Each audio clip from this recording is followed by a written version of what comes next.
What's up, everyone? How's everybody doing? Victory Monday here. Jets take yesterday's game against the Falcons 27-24. What we're going to talk about today is we'll recap the Jets Falcons game. It's early in the week, so we'll talk about some of the news and notes that have come out from that game and so far this week that have come out. And then we'll discuss a preview of the upcoming game with the Dolphins coming into MetLife to play the Jets this week in the division rivalry game. Also, the Jets be looking for a little payback after losing earlier in the year to Miami in Miami. Uh, some of my thoughts of this game. Uh, it was a sloppy game overall. I mean, the weather wasn't great. Rainy, misty, cold, typical Northeast weather. Obviously, the Falcons playing the dome, not really used to it, but the Falcons had everything to play for in this game. They came in 4-7 with the only way it looks like to get to the playoffs is to win a division. They don't nobody out. I mean, you got the Rams, Niners, Seahawks, all with 9 wins. So likely they may have two wild cards coming out of that division, or they likely will. So the only way to get into the playoffs for the Falcons would be to win their division. So they with a win, they would have been at 5-7. The loss put them at 4-8. Pretty much, even if they run the table, I doubt they'll have a chance to make the playoffs, and I doubt they'll run the table. So that game essentially with the loss killed their playoff chances. So they had a lot to play for. The Jets, as was stated during the game and has been stated after the game since, they're essentially auditioning players. It's a youth movement. They're playing a lot of the young players, obviously, except at the quarterback position where they don't have youth. And the Jet, it came out. Falcons they ran a very run heavy script to begin the game.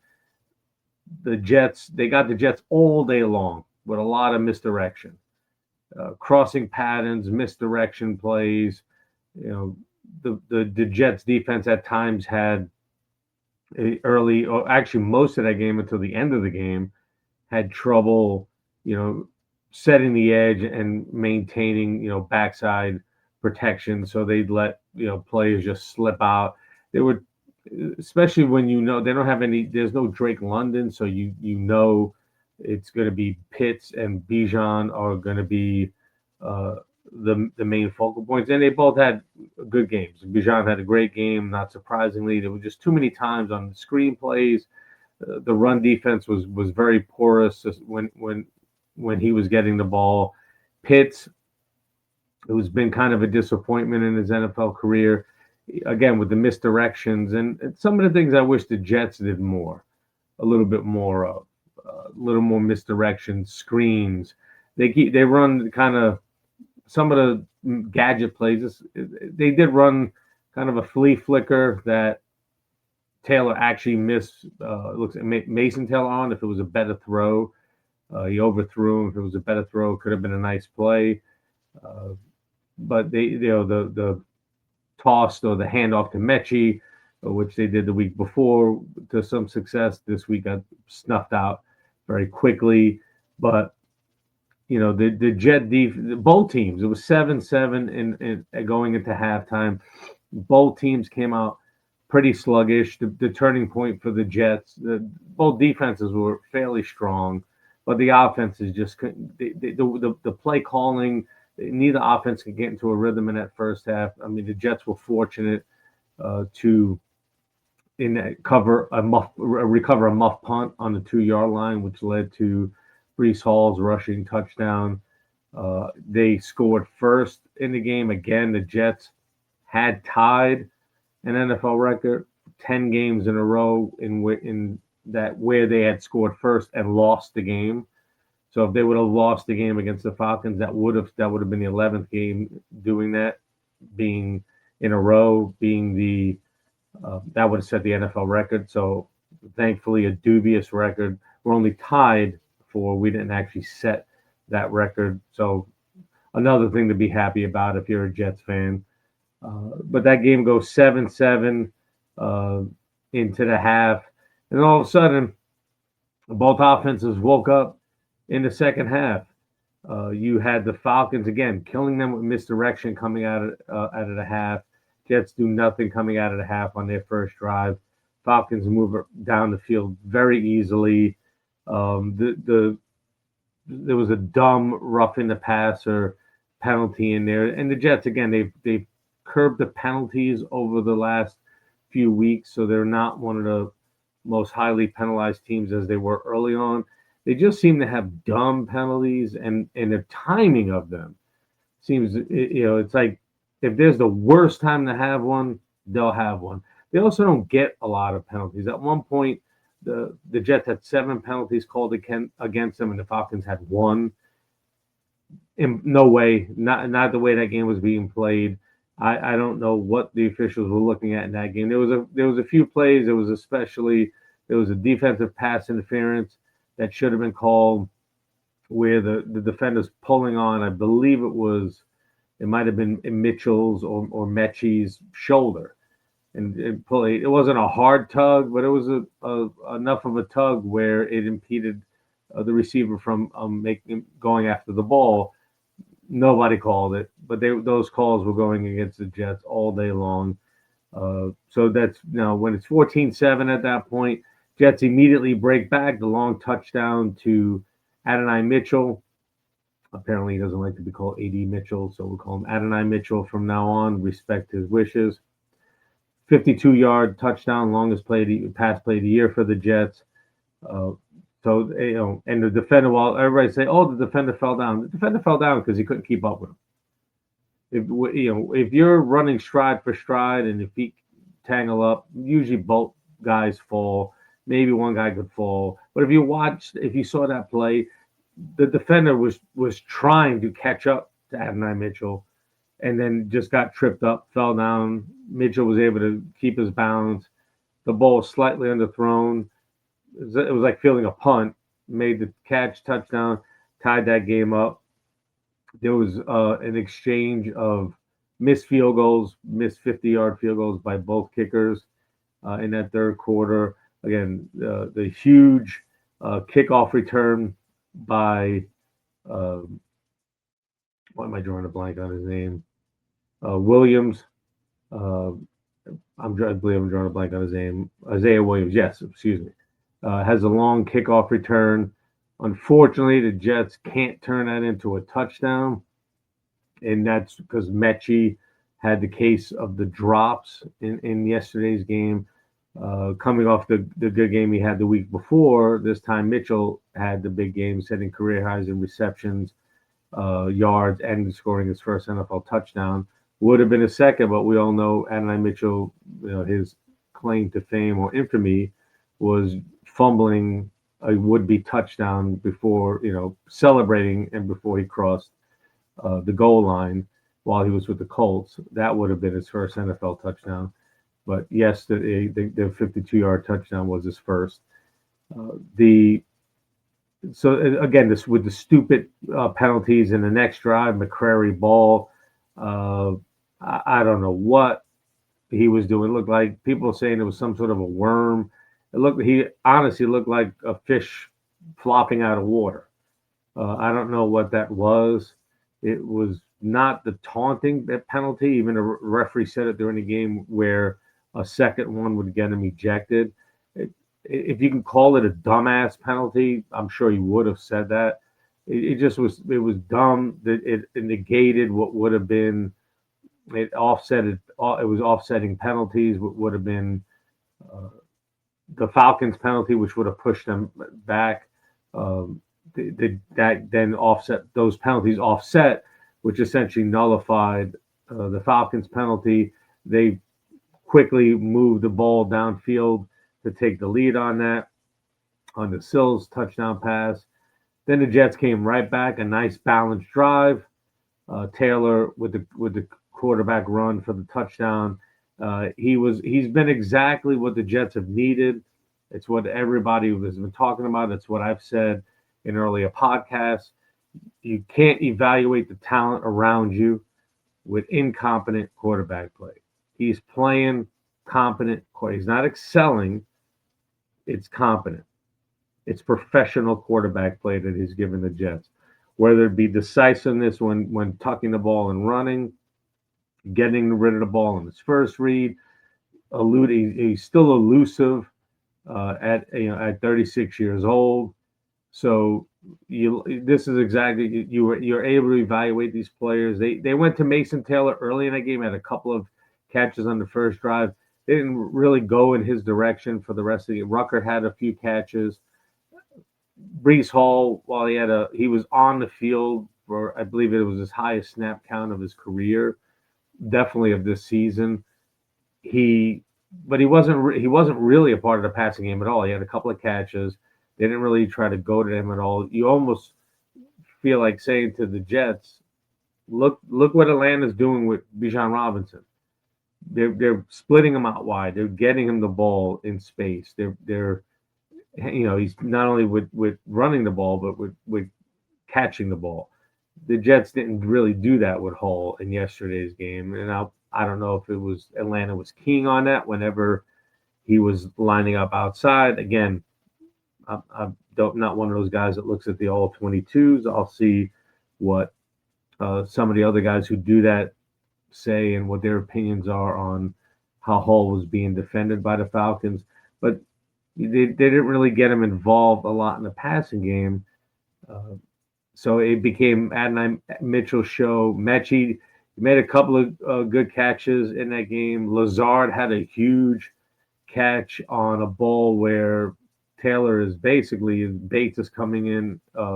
It just had too many guys rushing the pass, and they didn't have enough people in to block them all.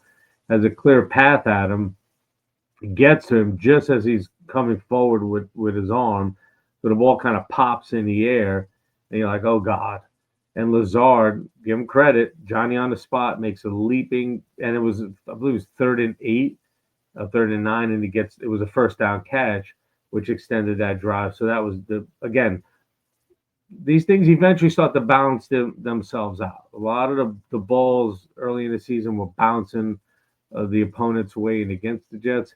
Now some of the stuff, kind of law of averages, is going in the Jets' favor. They have 3 wins on the season, won 3 of their last 5 games, and the 2 they've lost, they were competitive in those losses against New England and the Ravens. So, final drive, the final 3 drives, special teams not only in the return game was huge, the both on their kickoff returns and their punt coverage.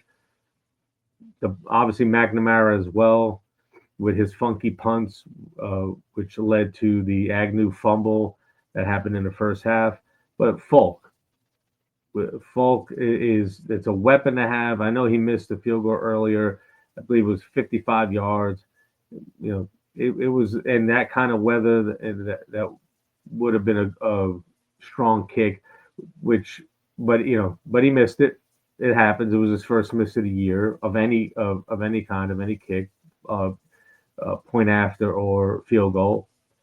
But he hits the game winner. But before he hit the game winner, the special teams helped flip that field in favor of the Jets, which helped the Jets get that victory, which they almost blew with Membu's false start penalty, which instead of being a 51-yard field goal, turned it into a 56-yard field goal. I know a lot of people were complaining about the Jets. Oh, what are you running a play there for?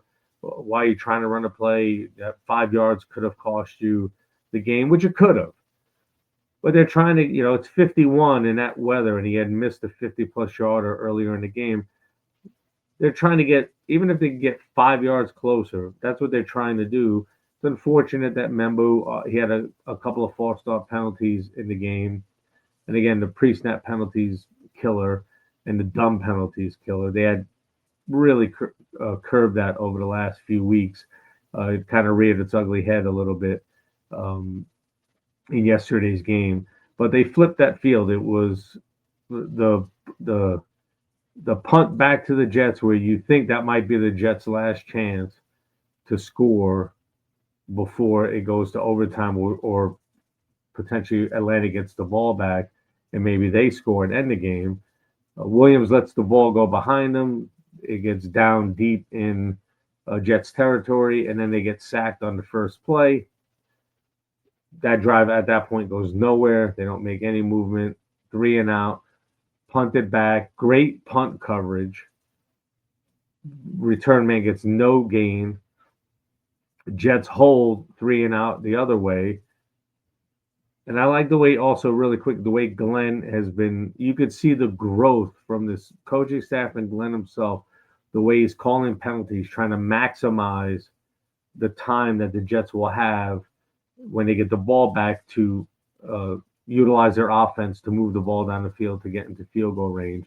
In this case, it was a big play in the third down for the Falcons where the Jets called their second timeout, but it turned out that the ball was dropped by the receiver. So the Jets, not only did they get 7 seconds back on the clock, they got their timeout back. And on that punt by the Falcons, Williams returns it 16 yards. So between the Jets punt, the drive before back to the Falcons, and the Falcons punt to the Jets, which was only the Jets punt was net 54 yards, and the Falcons punt was net 24. So that's a 30-yard gain in the Jets' favor, which is where they flipped the field on the Falcons. And then it didn't take much from that point to move it forward. Again, they got into field goal range fairly quickly when they were trying to attempt to get it closer. You had the unfortunate false start by Membu. Folk leans into that kick. When you're watching it, you're like, oh, there's no way he hooked it left, or it's not going to get there. It knuckles, and it makes it there. It ekes its way into the bottom corner of the uprights. Jets win the game 27-24. All the people that want the Jets to lose were losing their friggin' mind after that game, all over X, all over Facebook, all over Instagram, everywhere they can get you to listen to tell you how dumb it was for the Jets to win that game. And the stupidity of these people will never cease to amaze me. Even Rick DiPietro on the morning show today, I don't get why the Jets are winning. That's his take. What are you getting from it? It doesn't carry over from one season to the next. Well, the momentum from wins doesn't. I agree. That's the one thing I agree with. We saw that with Adam Gase, where the Jets, I believe, ran off 6 out of 7 to end that season. That doesn't carry over. The momentum doesn't carry over. But good coaching carries over. Belief in what you're being taught and shown carries over. If someone keeps telling you, if someone were to tell you on your job, whatever you do, and they're telling you, just do this and you'll be successful. Just keep doing this and things will work out for you. And it wasn't working. Excuse me, it didn't work. But they kept preaching that same message to you. Eventually, like, what the hell with this person? They keep saying this, we keep doing this, and nothing's changing, or it's getting worse. But when you see when the person is preaching change, and they're trying to instill or install a foundation, and you're starting to see the results, like, how do you learn how to win a game like they were in yesterday? Gritty game, bad weather, other team is fighting for their playoff lives. Things aren't going your way, so it's ugly. Well, how do you learn how to win those games? When you're in them, you win them. It's that simple. Now that's what carries over.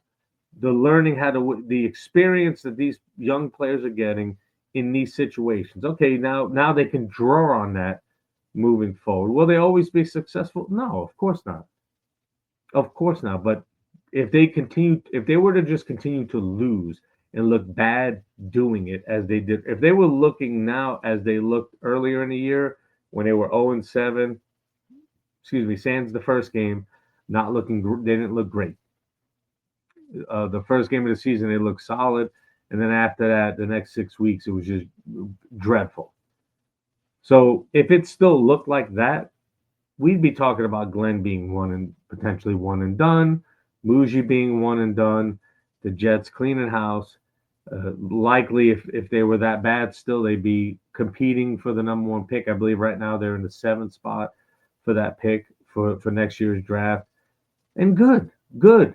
All you people say, tank for what?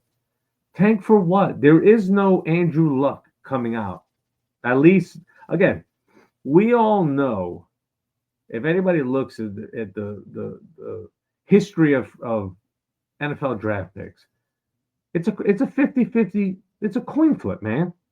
It's a coin flip no matter who you pick. I mean, Kyle Pitts was supposed to be this transcendent tight end when he was picked out of Florida. And he had a solid first year, and then people kind of figured him out a little bit. And he's really struggled to get even close to what he did in his first year since. So it's like, what are we? Sometimes it's like, what are we talking about? It's like it's not a sure thing, no matter where you land.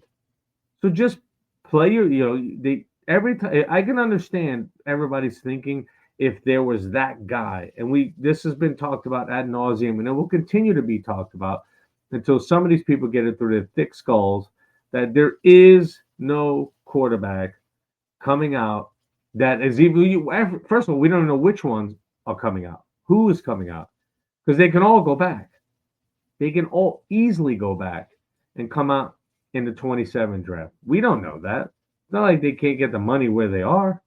They can get some money where they are and stay exactly where they are, get a little more experience, feel better about themselves, about their draft positioning for 2027, and hit pay dirt. Maybe that's what we don't know yet because they don't have to declare at this point. So everybody's speculating. When you look at these mock drafts, these people are speculating. And that was a lot of the talk after yesterday's game and into today was draft position because right now they're 7. Look, man, I've said this already. If the Jets if there's one or more quarterbacks who come out in this draft, if the Jets deem any one of those quarterbacks to be that's the dude we want, that's the guy we want, we think that's the guy, that's the savior, that's the next franchise quarterback. They have the firepower with draft picks to make a move to get that pick if that's what they want. That's what Muji did. He positioned himself to do that if need be. And I'm sorry, people. Look at the Jets' talent. Everybody was so mad that they were 0-7 because they felt that there was more talent on this team. It was too good. There was too much talent on this team to be 0-7. So you knew and you believed as fans and as commentators and prognosticators that this Jet team, while maybe some of us were drinking the Kool-Aid a little too much, but you didn't think they were someone who was going to be fighting for the number 1 pick, that they'd be that bad to get the number 1 pick. And they're not. They're not. They're showing that they're not. I'm not saying that they're playoff bound, but they're showing you that they're not that bad. They're not mediocre at this point, but they're likely going to wind up with a top 10 pick. They might win a couple of games the rest of the year. This Sunday's game, which we'll talk about shortly, is definitely a winnable game against Miami. The game in New Orleans will be a winnable game. In Jacksonville, look, like I said, they can win them all. I wouldn't be surprised if they beat anybody left on their schedule. But just looking at who's left on their schedule, Jacksonville will be tough. At Buffalo will be tough, and against New England will be tough because it looks like all 3 of those teams that we're going to have something to play for. So you got the Dolphins coming in this week, and with the division games, you never know how they go because there's just something always different with those rivalry games, especially division rivals, that they're very hard to predict those games, or they're usually difficult to predict. And the Saints most likely, they play hard, they play tough, but they're not a great team either. So those are the ones that you could say, okay, I could see them getting a 4th win, maybe 5. Okay. So that'll still most likely net them a top 10 pick. We don't know how many or if any of these quarterbacks are coming out. So if the Jets don't think, if they either can't get any of that quarterback or they don't think any quarterback or quarterbacks that are coming out in 26 for the 26 draft are worth or that is that potentially franchise quarterback, then continue to use those picks and build the team around what will be the franchise quarterback for 27. Who will be the quarterback in 26? We don't have to worry about that today. That is not a worry for today. What this team is continuing to do, you could see it. They're playing hard for Glenn. They're busting their ass for him, play after play, down after down, playing as if they're making a run to the playoffs. And these people are not all playing for contracts. They're playing for pride and they're playing for Glenn. I love how he looks on the sideline. I like the way he's progressing as a coach, especially with his game management skills.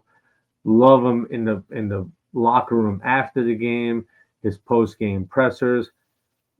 People are starting to see a little bit about what he's about. He's going to back his players. He's going to be tough. He's got his beliefs. He's got his way of how he wants to do things, and he doesn't care if he ruffles anybody's feathers along the way while he's doing that. Because that's one thing you got to give it to him. If he's going to succeed or fail, it's going to be his way. Because nothing would be worse for an individual if you acted or behaved in a manner that was against what you want to do just to please the masses, and then when it fails, or if it fails, now you're going to be looking at yourself in the mirror saying, why I had my shot and I blew it because I was trying to please everybody else instead of staying true to my beliefs. And he's so far, again, they won 3 out of the last 5. They may win another game or 2 the rest of the season. Who knows? But you got to like the way the team is progressing. You got to like the way they're playing for him right now. And whatever their draft position is going to be, it's going to be. There's going to be talented players that they're going to be able to get to keep filling out the roster around him. The fact that Adonai Mitchell and Mechie are showing that they could be viable options in the receiver room. I'm hoping Wilson comes back this year if he's 100% healthy and not at risk to injure that knee further or again. Love to see what the 3 of them look like on the field and how the defenses will try to play them. But if you did hit, excuse me, on these 2 as your 3rd and 4th receivers with Garrett Wilson, now in next year's draft, maybe you spend that high first-round pick or the second-round pick from the Colts, which is getting better by the day. If they keep losing, that pick is getting better by the day. You can use one of those premium picks on a receiver. Maybe use the other one on a pass rusher.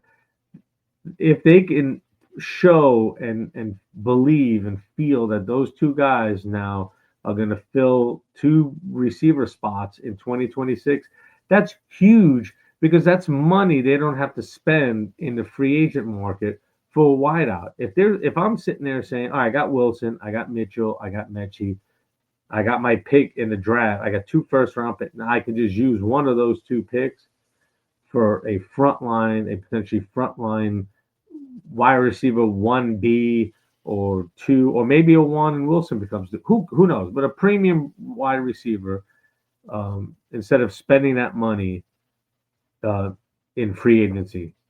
Well, you'll have a lot of money this year. You'll have even more money in 2027. So the Jets are all of this will eventually hinge on who's the franchise quarterback that they find. But we're not at that point yet. This team is still rebuilding. They're still building around it. They're trying to build a culture of win now, whatever it takes to win. Deal with whatever else is is there later. And I love it. As a Jet fan, you're not watching. I'm actually was pissed off at some of the things they were doing during the game, which was telling me I was expecting them to win that game. I did not have an expectation that they would lose that game at any point. It would have been pissed off if they lost it. And I know some of you people are sitting out there saying, hey, I want them to do well, but I want them to lose. Why? That's a loser's mentality, man. There's no suck for a top quarterback. Suck for luck or whatever the heck they did back in the day. Tank for Trevor. There's not that guy.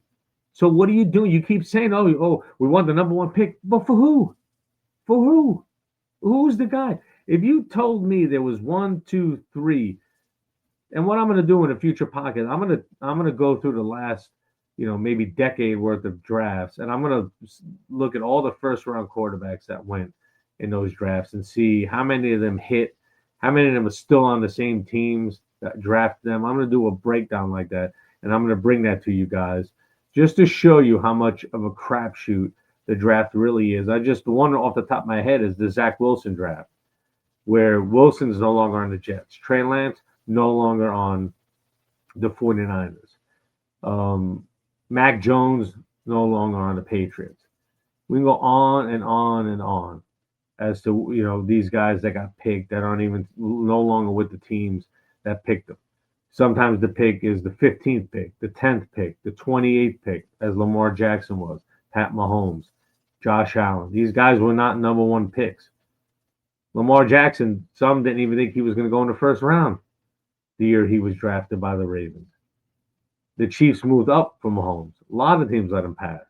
So you never know who that guy is going to be. Now, if you don't think the Jets have the person to develop him, that's a different discussion for a different day. If you don't think that. Just because they didn't get Fields to perform well, that he looked worse. He already looked bad everywhere else, but he looked worse than he looked there. That's somehow an indictment on these guys. No, man. He's just not a good NFL quarterback. Period. Definitely not a starter. And I don't even know if he's going to, he just needs to sit somewhere. Maybe he needs to go to San Francisco or Minnesota with the quarterback gurus and sit and learn and watch, and maybe that'll help turn his career around. But, right now, no way, man.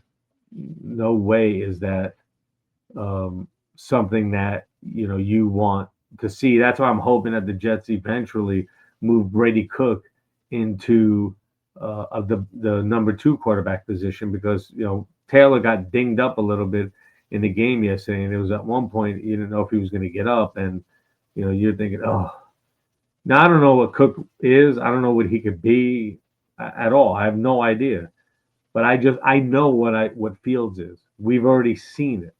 While there's glimpses of greatness, it's just a whole lot of mess around it. So it's not enough. Do the pros outweigh the cons? Not a chance. Not a chance. Do I think we see what we're seeing from Mechie and Adonai Mitchell over the last few weeks if Fields is the quarterback? No way. No way do I think we see that. And that's why he should not be in the position to be put back out on the field. If he, if obviously Taylor, again, the backup is only a play away from being the starter. So I'm assuming Cook is not the number 2. Maybe they'll wait till the season is near the end and they'll elevate him just so it's, hey, we could see what we got in this guy. Or I don't know what the plan is. I'm sure they have one. Obviously they haven't shared it with us yet. So that's the recap from the Falcon game, the some of the news and notes so far this week, and obviously upcoming we got the Dolphins coming into MetLife for a rematch against the Jets. Jets lost to Miami earlier this year, and what that was the momentum shifter in that game was Breece Hall fumbling near the goal line, and that really helped turn the tide in that game the wrong direction. Dolphins have been playing well ever since they fired their general manager. Everybody thought the head coach was out the door as well. They've been playing well. They escaped the Saints yesterday, winning that one 21-17. Saints failed at the 2-point conversion late in that game to tie it. Actually was run the other way by Minka Fitzpatrick, and then on the 4th and 1, they tried, I guess, their version of a tush push and couldn't get the first down. Ended the game. Their defense is playing well. They got a lot of speed on their offense, and A-Chain and Waddle. So they'll be a handful for the Jets. No question about that. Jets are not good enough at all to look past or overlook anyone. Everybody they play, they're going to, maybe the Saints they might be favored against, but they should be the underdog in every other game the rest of the way. Almost had a couple of interceptions, nothing too crazy in yesterday's game. Still don't have one for the year. Maybe they can get Tua to throw a couple and help flip that game for the Jets. But this will be Tyrod Taylor. Obviously, Justin Fields, while he had that highlight run in the game against the Dolphins earlier this year, overall wasn't very good in that game. So maybe with Taylor there, Jets have a couple of new receivers. Their defense is playing fairly strong. It wasn't great yesterday. I do think Wilkes is gone at the end of this year.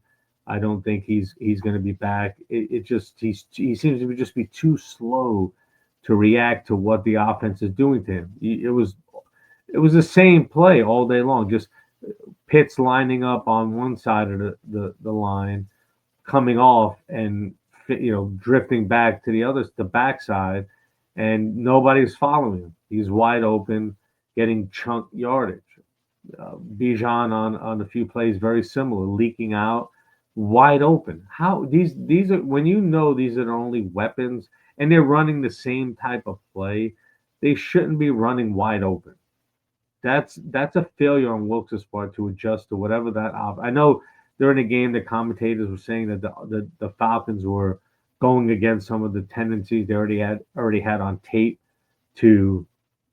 And they changed it up a bit against the Jets. Okay, but if they see it up in the announcer's booth, I have to assume that the coaches for the Jets, somebody either up in an eye in the sky or on that sideline, is seeing the same thing that they're seeing and can adjust accordingly.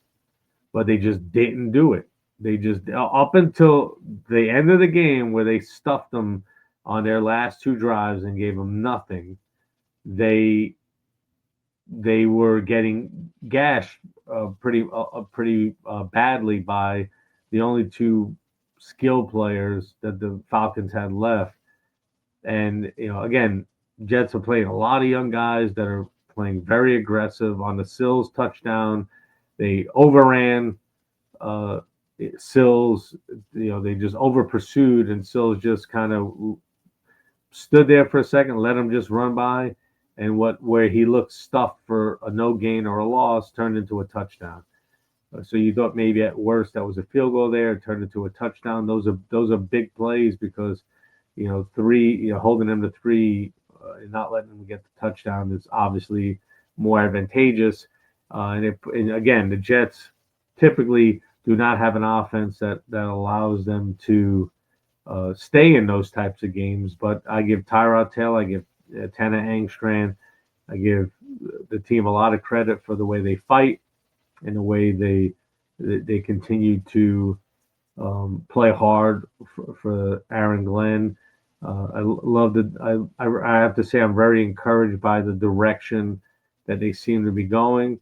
Obviously, this is it's a week-to-week thing, so we'll see what we see on Sunday. If we can see continued improvement, win or lose, continue to play hard, we'll react to that accordingly, and I'll have that here for you guys.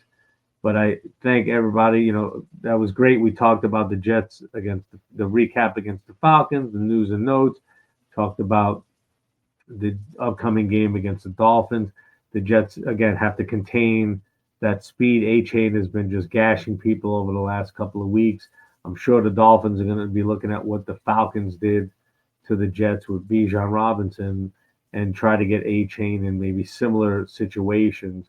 So let's see if Wilkes can actually adjust to that, or does he just continue to keep doing the same thing and hope that it eventually pays off? We'll see on Sunday. I think the Jets, again, will play hard. They'll be playing to win, as they should be, and let the chips fall their way. Thank everybody for liking and subscribing. I will see you guys after the Jet Dolphin game with my reaction video. Until then, take care.